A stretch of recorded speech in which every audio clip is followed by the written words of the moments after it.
Thanks for joining us from the Ohio AgNet Voice You Know with the News You Trust studio, sponsored by BASF, where you can count on the trusted performance of Alivo seed treatment to protect your soybean crop.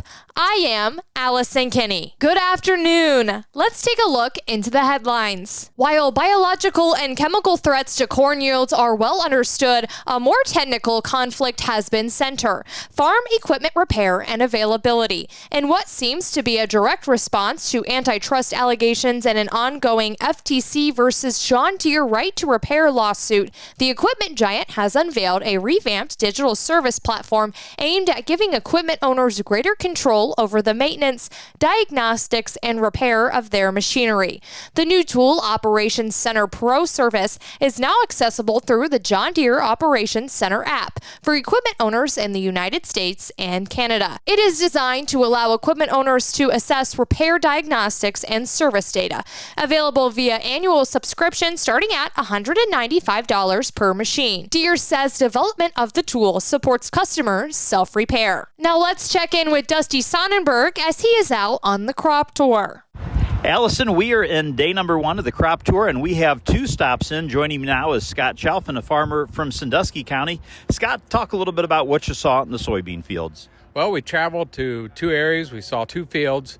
Both of them were about 40 inches tall. They looked really, really good. There was a fair amount of pods. The nodes are fairly close. We really didn't see any kind of disease pressure that I was really concerned about. Saw no insect pressure to speak of. Moisture levels look really good.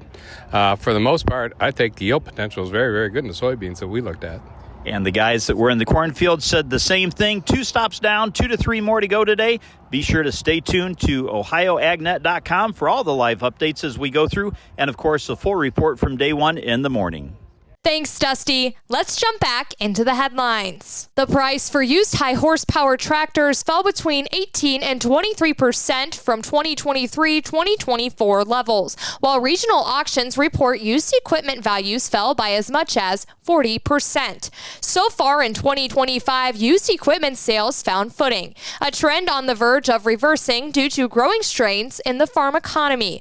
According to the Machinery Pete website, after the huge rate of drop we saw in 2024, which mirrored the big drop-off in 2014 to 2015, I thought it would keep sliding a little bit longer, says Greg Peterson, who also is known as Machinery Pete. Instead, it has leveled off through the first half of the year. The catalyst for the dramatic drop in used equipment values in 2024 was the amount of used equipment flooding the auction market. It was a total supply issue, according to Peterson. Also in the headlines, symptoms of red crown rot are now appearing in commercial soybean fields, especially in Illinois. University of Illinois Extension field crops plant pathologist Boris Camilete says it's new and emerging disease in the Midwest. It's a soil-borne disease. It's causing some yield reductions in commercial fields. It's spreading. It was first detected in 2018 in Pike County, but now it's spread throughout the state. And every season we report new counties with the disease. Once you have the disease in a field, it's a pathogen that can produce some resistant structures called Mycosclerotia that will remain in the soil and will cause infections the following seasons. He said red crown rot can cause symptoms that are similar to those caused by sudden death syndrome in soybeans, which means there is a chance it has been misdiagnosed for years.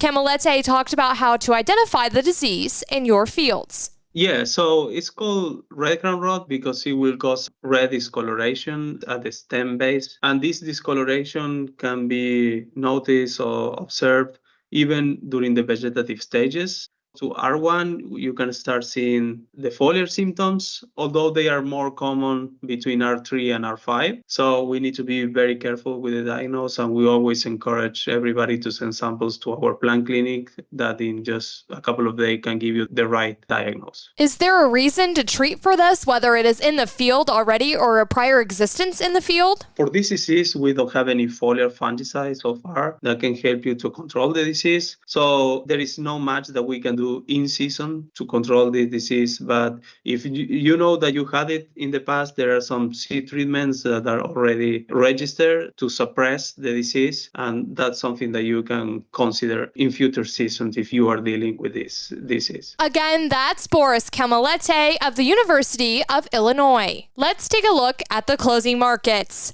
This market report is brought to you by Seed Consultants. Simply better performance. Learn more online at seedconsultants.com. September corn closing in down 5.5 today at 381.5. December corn down 5 even at 402. March corn down 4 3/4 at 420.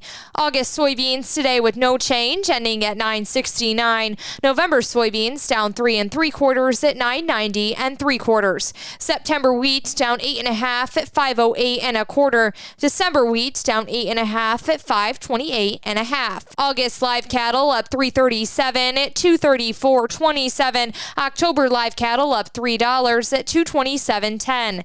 And October lean hogs are up 60 cents at 108.77. This is the Ohio AgNet.